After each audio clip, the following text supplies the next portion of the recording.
So what do we have on the docket today? What are we mad about? Okay, well, let's talk about this maybe. There's a lot of things to talk about. We can talk about the fact that this is the week of the DNC, and apparently some people think that you can be a Roman Catholic and vote pro-abortion every single time, and that somehow. I think that's a good one. Yeah, that's a really good. Actually, yeah, it's a good PSA. That is a really good one. If you are on the fence and you're wondering, can I, in good conscience, vote for Joe Biden and Kamala Harris for the Democratic for president? Sorry, I'm getting off track here. If you think in good conscience you can vote for those two as a Catholic, I'm just going to be very honest with you, and I'm just going to tell you you cannot. And the reason is because they support abortion. And not just abortion, but like abortion. Hyde Amendment to like infanticide, full blown at this point. Yeah, the child is born, partial birth abortion, that sort of thing. So no, you cannot in good conscience support that. And I hate to hear people tell me, well, you can't be a single issue voter. Yeah. Because while it's true that if you were dealing with something besides abortion, maybe you shouldn't be a single issue voter. But when the fact of the matter is when it comes down to abortion, when it comes down to the killing of an innocent life, you cannot in good conscience vote for that politician, because there's a hierarchy of importance, and innocent life, a child unborn or a child born and killed as soon as it's born, that is like, I'm sorry, but that's like the top. Like you can't just say, oh no, it's okay, it's not a big deal, because there's other social justice issues that we have to look into. There's this great co-option right now, right, where it's like you can't be pro-life unless you're pro-migrant, unless you're pro-economic justice, racial justice, and all these extremisms. And I say, okay, look, you can't support the death penalty. It's inadmissible, and it's all. And people are trying to really tell you that it's intrinsically evil, which it can't be, because that means that there are so many saints, and the history of the church has to just be obliterated. St. Thomas More is going to be ripped up and thrown into the Tiber. But this is the big thing. It's people, and it's this weird conflation with democracy. We've been told our lives that no matter what you got to do, you have to vote. And that's your God-given civil right, and you have to do it. And the answer is that it's important to support your country, but there's always a third option. Not voting, you can't. So yes, Rudy's completely right, because the church is completely right. You cannot vote for an intrinsic evil. Abortion's an intrinsic evil. It is way bigger than talking about migration or healthcare or the economy. I hear the economy so many times, and jobs. And, we're called to understand a lot of issues and look at them in the Catholic light. But there are some things, there's a hierarchy of things. So yes, as a Catholic in good conscience, if you were trying to figure it out, it is a sin to vote for a person who advocates for the killing of children. And that's wantonly what it is right now with the Democratic platform. In fact, Perez, the DNC chair, said a couple years ago, you cannot be pro-life and Democrat. And that's not right-wing, rad-trad conspiracy theory. That's in black and white. They literally said that. So yeah. I mean, I think that was the point where I realized that I couldn't be a Democrat anymore. And I'll tell you a funny story. But before I do that, I think you're right. Because people nowadays will say, well, I've had this with my secular friends who are leftists. Yeah. They'll say things like, well, why could you support President Trump when he's not pro-life? And I always get confused, like, what do you mean he's not pro-life? Because for us, we're discussing pro-life like regarding abortion. But for leftists, they change the meaning of everything. They move the goalpost every single time. And this is a leftist tactic. So they'll move the goalpost and they say, well, pro-life means to you this. And for me, it means being pro-life is, well, you have to accept LGBT, LMNOP ideology. Right. And if you don't, then you're not pro-life. Yeah. But it reminds me of 2016, and this is a personal story. But I don't mind sharing it anymore, because I think it's apropos to the time. Because I think if there's people on the fence, I want them to know this story. Okay, 2016 rolls around, and I could not, in good conscience, vote for Hillary Clinton, because I knew at that particular moment in time that the DNC chair told us that if you're pro-life, you can't be a Democrat. Yeah. So immediately I was like, okay, well, I can't be a Democrat anymore.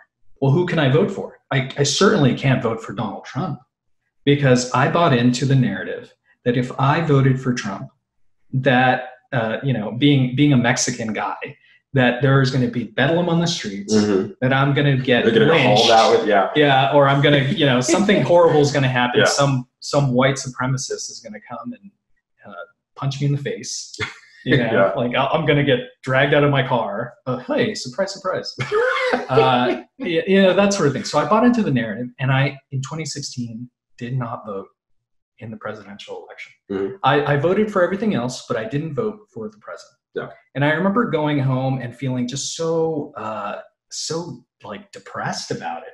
Because at the time, I even had a priest tell me, well, just vote with your conscience. Yeah. And you and I, we've been talking about conscience and like how you can't really trust your conscience. Yeah, because a conscience can be malformed. It could be malformed. Everyone follows a conscience, Well, we're sitting at the kitchen table. Ashley, I was living in Hollywood at the time, and Ashley had come over for dinner, and we were sitting at the table after the election, and I was just in anxiety, like the highest form of anxiety. I was panicking. I was thinking, how could he have won? I don't understand it. I'm going to die. Jordan's going to burst through your door with his MAGA hat and drag you out to get And guess what, people? Nothing happened. Nothing bad happened. In fact, everything has been on the up and up. And you see on the other side of the fence, from leftists in Portland, in Chicago, and all over the cities, the big cities, you see chaos and destruction. And we can't vote for that this time. We have to have 4 more years of the Emperor Trump. That's the only way that we can guarantee our religious freedom, that we can guarantee in our conscience that we're not voting for somebody who supports abortion. And look, President Trump's not he's not like the moral. He's not. character. Yeah, my God, he's not Louis the Ninth, is he? So yeah, he's not the Pope. And one thing that's important is, again, if you to not vote Democrat doesn't mean you automatically have to vote Republican. If you don't want to vote, don't vote. I think we've all drank the Kool-Aid that we have to vote. And what happens is that when you really take a step back, if you don't feel comfortable about something, what's wrong with abstaining from it? What's wrong with being a conscientious objector in that kind of way? Well, I don't want to vote for Biden, but I can't vote for Trump. If that's your pro. First off, y'all got to get on the MAGA train, man. It's freaking awesome. Rudy's gotten so red-pilled. It's wonderful. But try not to choke on that red pill. Yeah, I know. No black pills, Yeah. But honestly, it's what's very funny is that, and take a look at Kamala Harris. This is a huge one.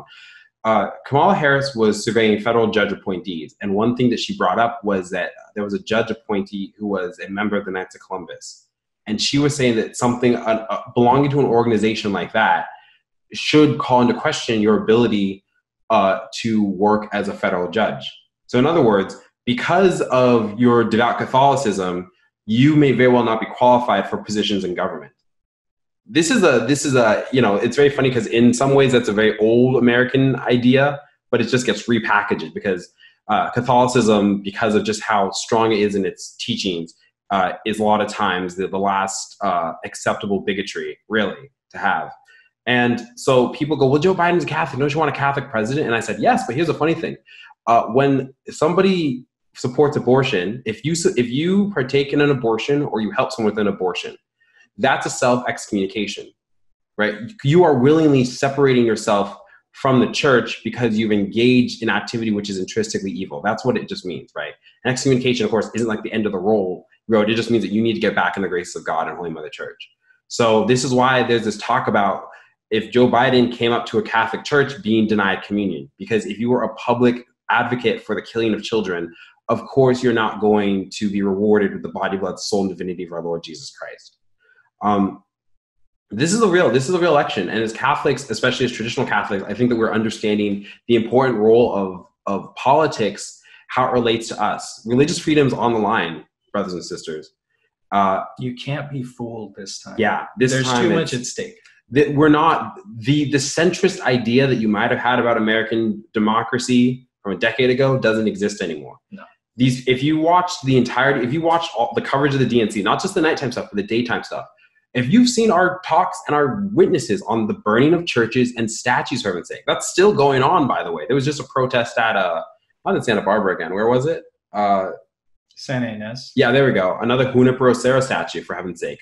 Ocasio-Cortez says that Saint Damien, who fought, died, and helped lepers in Hawaii, is an example of white supremacy and colonialism.